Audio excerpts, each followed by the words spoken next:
The Russia-Ukraine war is now nearing its 50th day, and the war now threatens to spill over its new territory, Kosovo. In fact, an arms race may have just begun in Western Balkans, and Kosovo could become the next Ukraine. How? Let's find out. Hi and welcome to TFI Global, the foreign affairs and geopolitical analysis arm of TFI Media Group. I'm your host Tejasvi Malhotra. Let's begin. It's not very often that you get to spot Chinese military aircraft land on European soil, but on the last weekend, 6 Chinese Air Force Y-20 transport landed at the Belgrade Civilian Airport in Serbia and delivered HQ-22 surface-to-air missile systems for the Serbian military. And the development was enough to trigger panic in the Western world. So what is really happening? Is Serbia planning an invasion of Kosovo? And whether the Balkans is headed for a fresh war following Putin's invasion of Ukraine? So why do we think that a full-blown Serbia-Kosovo war could be on its way? Well, we need to understand the history of the region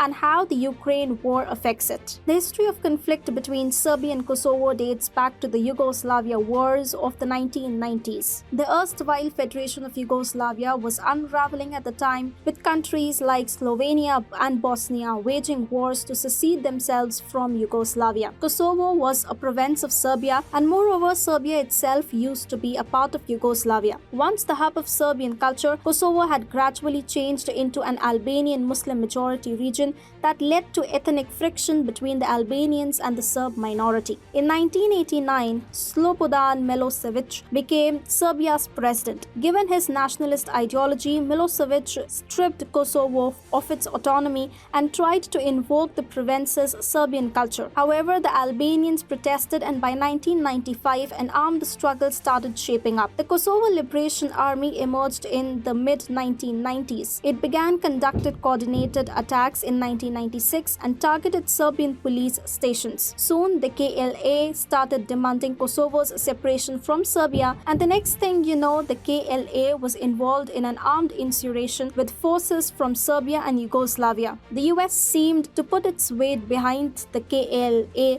and thus NATO made an unsuccessful attempt to mediate a truce between KLA and the Serbian government in 1999. Ultimately, NATO began a bombing campaign against the Serbian military targets in March 1999 that lasted 11 weeks. This was followed by the deployment of a US peacekeeping force in Kosovo and the withdrawal of all Serbian and Yugoslav forces. The KLA got disbanded, and many of its leaders became active in Kosovo's administration. Yugoslavia got dissolved in 2003. A federation of Serbia and Montenegro was founded, but that too collapsed in 2006. Meanwhile, the tensions between Albanians and Serbs in Kosovo soared, which invariably led to anti-Serb riots in 2004. Ultimately, in 2008, Kosovo declared its independence from Serbia. The US and other Western powers supported it. However, Serbia, Russia, and China remain unclogged and are yet to recognize Kosovo as a separate nation. Serbia insists on keeping Kosovo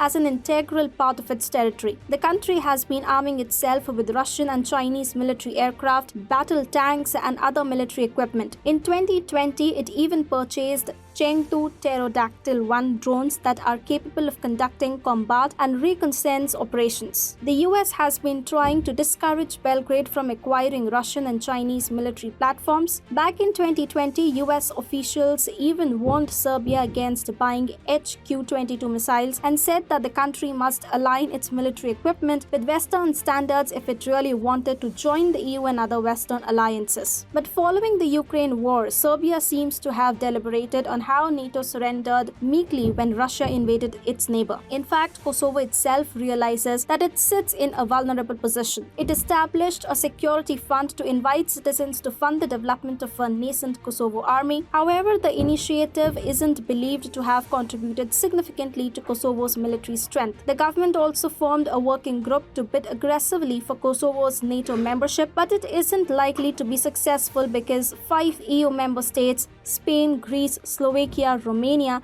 and Cyprus do not recognize Kosovo as an independent country. Meanwhile, Serbia is purchasing new weapons and is arming itself to the teeth. The full-blown Serbia-Kosovo war could therefore be well on its way, and it could mean yet another major humiliation for the US and NATO.